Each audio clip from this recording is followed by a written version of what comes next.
নমস্কার, welcome to lotus and light. দুপুরে খাবার পর্ব সেরে ডাইনিং হলটা একটু ঘুরে দেখছিলাম। সিলিং থেকে টানানো সেই আগেকার দিনের হাত পাখা, যেটা হাত দিয়ে টানতে হতো। আজ ছিল সুন্দর একটি ঝাড়বাতি। বেশ সুন্দর করে সাজানো এই ডাইনিং হল, আর বলতে বাধ্য হচ্ছি বেশ পরিষ্কার পরিচ্ছন্ন। খাওয়া দাওয়ার পর্ব সেরে আমরা নিজের রুমে চলে গেলাম। বিশ্রাম করে প্রায় 5টা নাগাদ চলে এলাম এখানকার মন্দির চত্বরে। আস্তে আস্তে রাজবাড়িটাও ঘুরে দেখছিলাম। সকালে চেক ইন করার সময় আমাদের বলে দেওয়া হয়েছিল যে 5:30 নাগাদ যেন আমরা এই মন্দিরের সামনে চলে আসি। আমরা যখন ভালো করে মন্দির চত্বরটি দেখলাম আস্তে আস্তে আরও যারা বোর্ডার ছিল তারাও কিন্তু একে একে চলে আসছিলেন এখানে। একজন গাইড আসেন, যিনি এখানকার হিস্ট্রি বলতে বলতে পুরো রাজবাড়িটা কিন্তু ঘুরে দেখান। বেশ মজা করে কথা বলেন। কিন্তু যেহেতু মন্দিরের সামনে থেকেই আমরা আমাদের যাত্রা শুরু করলাম, তো উনি বললেন, ওনার থেকে জানা গেল যে এখানে যারা ছিলেন বা আছেন তারা ছিলেন অ্যাকচুয়ালি শিব ভক্ত। আমরা জানি মহারাষ্ট্রায় যারা থাকেন আগেকার, যেমন শিবাজি মহারাজ, এনারা ছিলেন শিব ভক্ত। কিন্তু তখন বাংলায় বৈষ্ণব ধর্মের খুব প্রচার এবং প্রসার ছিল, তাই ওনারা শিবের উপাসনা ছেড়ে হয়ে গেলেন শ্রী বিষ্ণুর উপাসক। এই ছবিটা কিন্তু সেই আইকনিক ছবি, যেটা আপনারা ইটাচুনা রাজবাড়ি যদি খোঁজেন ইন্টারনেটে বা এমনি, এই ছবিটাই দেখতে পারবেন। খুব সুন্দর মন্দির চত্বরটা, আর্কিটেকচারটাও খুব সুন্দর, আর সাদা এবং লাল রং দিয়ে তৈরি বলে আরও বেশ সুন্দর লাগছে মন্দিরটি।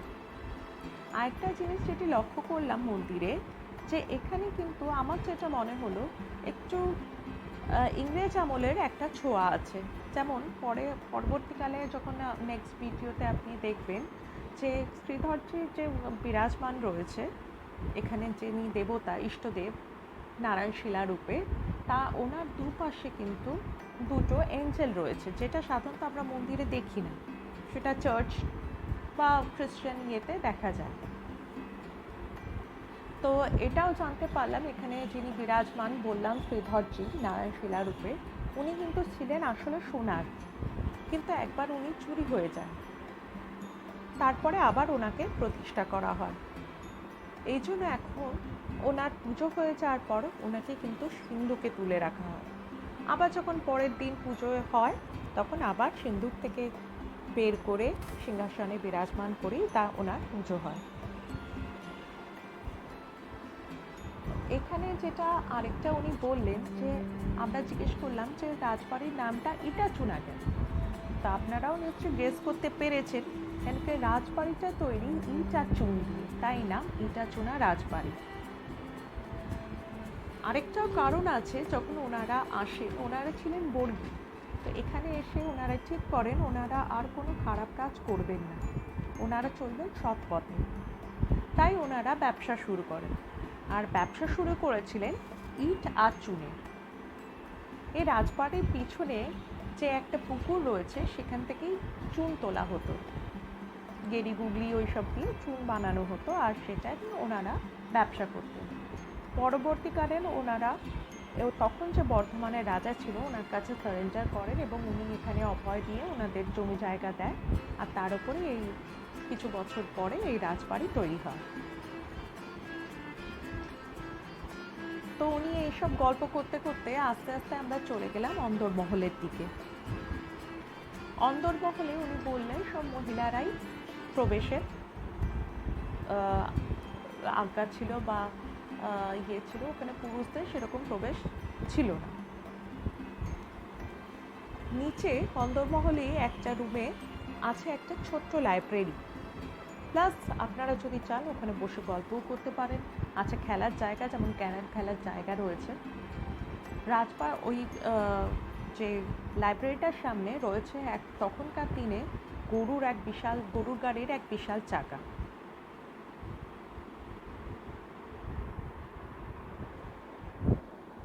উনি উনি বললেন যদি আপনারা ইন্টারেস্টেড থাকেন, কেন অনেক পুরনো পুরনো বই রয়েছে, তো আপনারা যদি চান তো অফিসে কথা বলে ওখানে পারমিশন নিয়ে বা চাবি নিয়ে আপনারা কিন্তু চাইলেই ওখানে বসে পুরনো সেই সব বই পড়তে পারেন। অন্দরমহলটাও কিন্তু বেশ সুন্দর, আর আমরাও ছিলাম অন্দরমহলেই, মানে যেখানে থাকতেন মহিলারা, বড় বৌদি, ছোট বৌদি, ঠাকুমা, বড় পিসি, আর সেই সব হিসেবেই কিন্তু এই রুমগুলোর নাম। তো এখান থেকেই আমাদের রুমগুলো দেখা যাচ্ছিল, দেখতে পাবে এখানে ওপরে। আর রয়েছে অনেক টব, অনেক ফুলের গাছ, কামিনী ফুলের গাছ জায়গায় জায়গায় রয়েছে, খুব সুন্দর। ভোরবেলা এবং সন্ধ্যেবেলা খুব সুন্দর গন্ধ হয়। রয়েছে বিরাট পাখা, তখনকার দিনে সেই যে রাজবাড়ির পাখা, খুব সুন্দর ছিল রুমটা। আমরা একটু খেললাম, বই আর পড়া হয়নি, সময় হয়ে ওঠেনি, আর অতটা খেয়ালও হয়নি। তারপরে আমরা ওখান থেকে চলে গেলাম সেই পুকুর পাড়ে। উনি বললেন এই পুকুরের ধারে কিন্তু অনেক ফিল্মের, বাংলা ফিল্মের নাকি শুটিং হয়েছে। আপনারা দেখে বলতে পারেন কমেন্ট সেকশনে যে এখানে কোন কোন ফিল্মের কথা আপনাদের মনে হয় শুটিং হতে পারে বা হয়েছে। এখানেও চারপাশে প্রচুর গাছ, আম গাছ রয়েছে যেখানে ছোট ছোট আম হয়ে রয়েছে, কাগজি লেবুর গাছ রয়েছে, আর অনেক মাধবীলতার গাছ দেখতে পেলাম। আর দেখতে পেলাম এক সুন্দর পাখি, মাছরাঙা পাখি, সে বেশ বসে ওখানে বিশ্রাম করছিল। পুকুর রয়েছে তো হাঁসও থাকবে, আছে অনেক হাঁস, রাজহাঁসও রয়েছে, তারা কিন্তু পুরো চত্বরটা তাপিয়ে বেড়ায়, দেখতে বেশ ভালো লাগে। তো আস্তে আস্তে আমরা চলে গেলাম আরও ভিতরে। ওখানে কিন্তু এনারা অনেক খরগোশ, মুরগি এইসবও পোষেন, তবে জানা গেল ওনারা এইসব মুরগি বা যে পাখি আছে তাদের কিন্তু মারেন না, তাই ডিম হয়তো ইউজ করেন, কিন্তু যে পাখি আছে বা ইয়ে আছে তাদের মারে না। তো তারপরে আরেকটা কথা এখানে বলে রাখি, ধরুন আপনারা এখানে ঘর পাচ্ছেন না রাজবাড়িতে, আর যদি আপনাদের ইন্টারেস্ট থাকে যে একটু গ্রাম্য পরিবেশ বা একটু ভিলেজের এফেক্ট বা ফিল নেবেন, তাহলে কিন্তু এখানে কিছু মাড হাউসেস রয়েছে বাগানে, সেখানে কিন্তু আপনারা চাইলেই থাকতে পারেন। বেশ সুন্দর এই মাড হাউসগুলো, একটা ফিলিং হয় যেন গ্রামের বাড়িতে রয়েছি। ভিতরটায় সব রকম ফ্যাসিলিটিস নাকি আছে, যদি বা রুমগুলো বন্ধ ছিল এর জন্য আমরা বাইরে থেকেই দেখেছি। বেশ ওখানে মনে হয় যেন একটা ছোট্ট গ্রামে রয়েছি, যে পাশে চারপাশে বাড়ি, খুব সুন্দর সুন্দর ফুলের গাছগুলো খুব ভালো লাগে দেখতে। আছে একটা দোলনাও, যেখানে আপনারা চাইলেই বেশ এনজয় করতে পারেন। আমরা বলে ওখানে একটা টাইটানিক পয়েন্ট আছে ছোট্ট, যদিও বা আমি ভয় যাইনি, কিন্তু ওখানে দাঁড়িয়ে কিন্তু আপনারা পুল সাইডে বা ওই যেটা পন্ড সেখানে কিন্তু ছবি তুলতে পারেন।